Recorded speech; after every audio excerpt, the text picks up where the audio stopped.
শ্রাবণীস ব্লগে সবাইকে স্বাগত জানাই।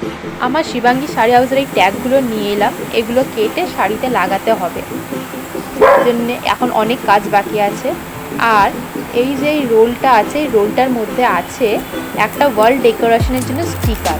মিশো থেকে আমি এটা অর্ডার করেছিলাম। সেই লেভেলের আনবক্সিং করছে।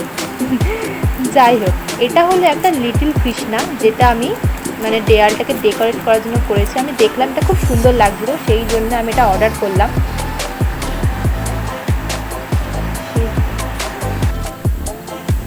সেই দেখবে না, এটা না খুব সুন্দর লাগছে দেখতে, জানো তো। এই যে এইটার মধ্যে বের করলাম, এটা কোয়ালিটিটা না খুব ভালো। আর এটা কাটতে খুব বাপরে বাপ, এটা কাটতে ভীষণ ভীষণ ভীষণ টাইম লেগেছে, এত টাইম লেগেছে বলার কথা।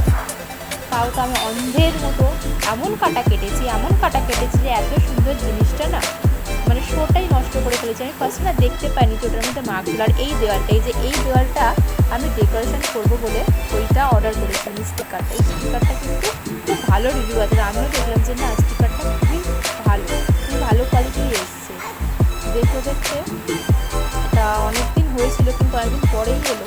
আর এই যে দেওয়ালটা, এটাকে আমি একটু পরিষ্কার করেছি। এটা যদি এটা পার্পল বা মফ কালার ঠিক হতো না, ওরকম কালচে দেখাচ্ছে। আর এটা এত ধৈর্যের কাজ, বাবারে বাবা। তোমরা যারা লাগিয়েছো বা কিনেছিলে এটা জানো, বিশেষ করে এই বাটারফ্লাইগুলো একটা একটা করে ধরে কাটতে ভীষণ ভীষণ ভীষণ সময় লেগেছে। যাই হোক, আজকে তো করতে করতে আমার টাইমটা অনেকটাই চলে গেছিলো। আর আমাকে টাইম ছিল, নেক্সট দিন দেখাবো এটা লাগিয়ে কেমন লাগছে। টাটা।